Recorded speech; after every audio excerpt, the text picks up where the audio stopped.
Hi అందరికీ ఈరోజు బొంబాయి రవ్వతో బోండాలు కావాల్సిన పదార్థాలు: 1 ఉల్లిగడ్డ, 3 పచ్చిమిర్చీలు, 3 రెమ్మల కరివేపాకు, అర టీ స్పూను జీలకర్ర, అర టీ స్పూన్ ఆవాలు, చిటికెడు ఉప్పు, 3 స్పూన్ల నూనె, అరకప్పు శనగపిండి, 3/4 కప్పు బొంబాయి రవ్వ అండి.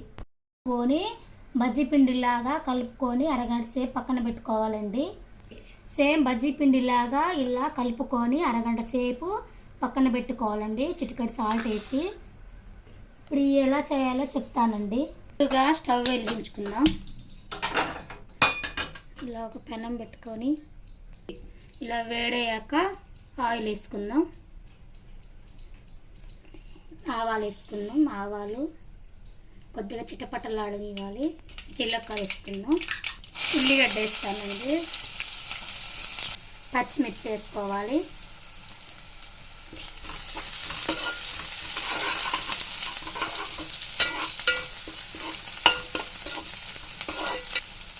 ఇలా కలుపుకోవాలి. వేసుకోవాలి.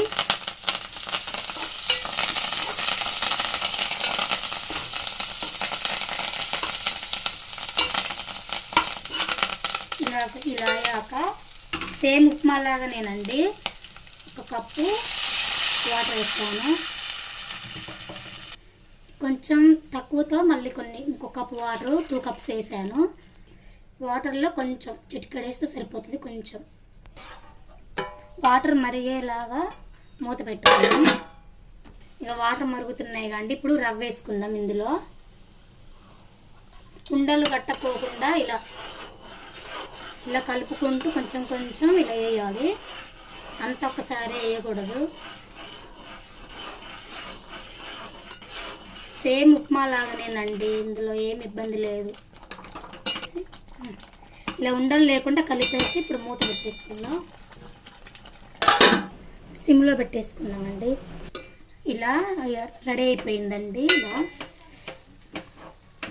ఇప్పుడు గ్యాస్ ఆపుకుందాం. ఇక ఇలా ఉంటే సరిపోతుంది. మనం బోండాలు వేయాలి కదా, బోండా కోసం ఇక ఇలా సేమ్ ఇలా బోండా పిండిలాగా రెడీ అయింది. చూడండి ఒకసారి. ఇట్లా గ్యాస్ ఆఫ్ చేస్తున్నాం. దీన్ని అయితే చల్లారనిద్దాం కాసేపు. ఇలా చల్లారనిద్దాం. రవ్వ చల్లారేలోపు మనం డీప్ ఫ్రైకి సరిపడా ఆయిల్ వేసుకుందాం.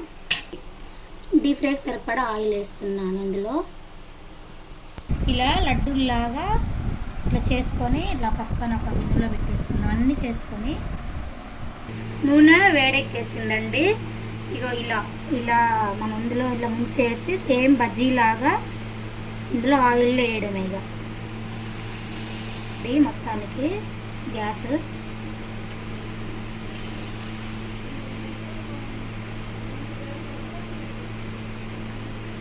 చాలా టేస్టీగా ఉంటాయండి. స్నాక్స్ పిల్లలకు మాత్రం చాలా ఇష్టంగా తింటారు.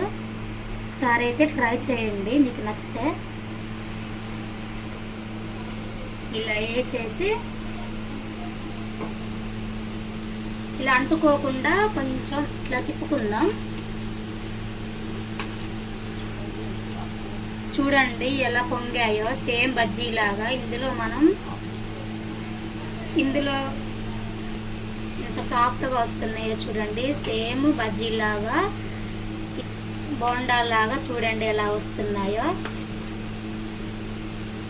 గోల్డెన్ కలర్ వచ్చే వరకు ఇలా ఫ్రై చేసుకుందాం. ఇప్పుడు మీడియం ఫ్లేమ్లో పెట్టుకుందామండి. టిష్యూ పేపర్లు వేసుకుందాం. ఆయిల్ అంతా పీచ్ చేస్తుంది.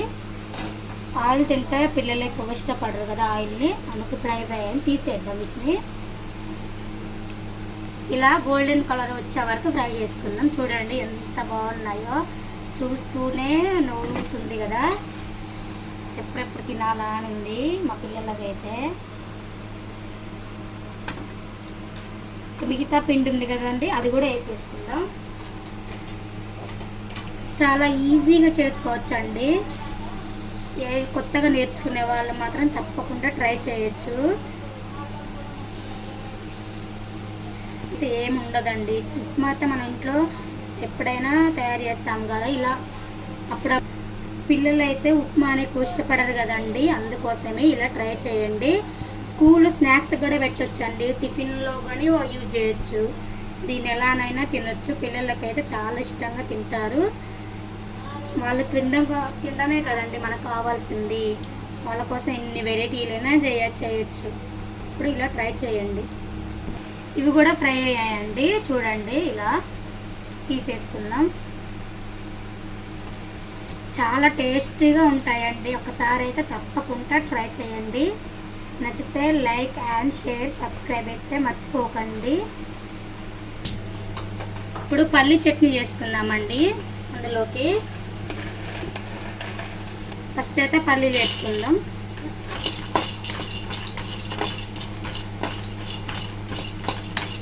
వేపుకుందామండి. ఆఫ్ చేసి పచ్చిమిర్చి వేస్తున్నానండి ఇందులో.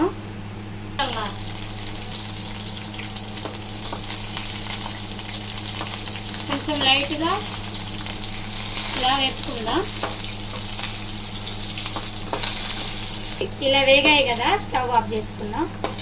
కొంచెం జీలకర్ర వేసుకుందాం, మినప్పప్పు కొంచెం లైట్గా ఫ్రై చేసుకుందాం.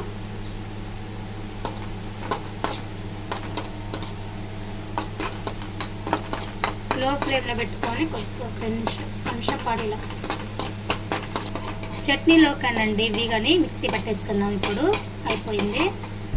ఇలా చల్లారనిచ్చాక ఇలా పొట్టు తీసుకోవద్దండి, పొట్టు తీసేసుకోకుండానే మనం మిక్సీ జార్లో తీసుకుందాం. పచ్చిమిర్చి వేసుకుందాం. మనం ఇందాక వేపాము కదా జీలకర్ర మినపప్పు కూడా వేసుకుందాం.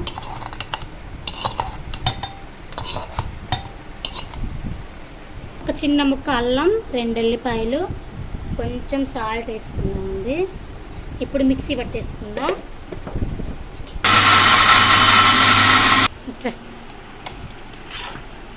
ఇలా మెత్తగా గ్రైండ్ చేసుకోవాలి. చట్నీ అయితే రెడీ అయిందండి. నేనైతే పోపు పెట్టలేదు, ఎందుకంటే మనం అందులో ఇది లడ్డూలు చేసాము కదా, ఇది ఇందులో ఆయిల్ మళ్ళీ ఇందులో ఆయిల్ అంటే ఎక్కువైపోతుంది, అందుకే పోపు పెట్టలేదు. మీకు ఇష్టమైతే పోపు పెట్టేసుకోండి. మేమైతే ఇలానే తినేస్తాము. చూడండి ఎలా ఉన్నాయో ఒకసారి చూపిస్తాను. చూడండి ఎంత బాగున్నాయో. ఒకసారి అయితే ట్రై చేయండి. Please subscribe.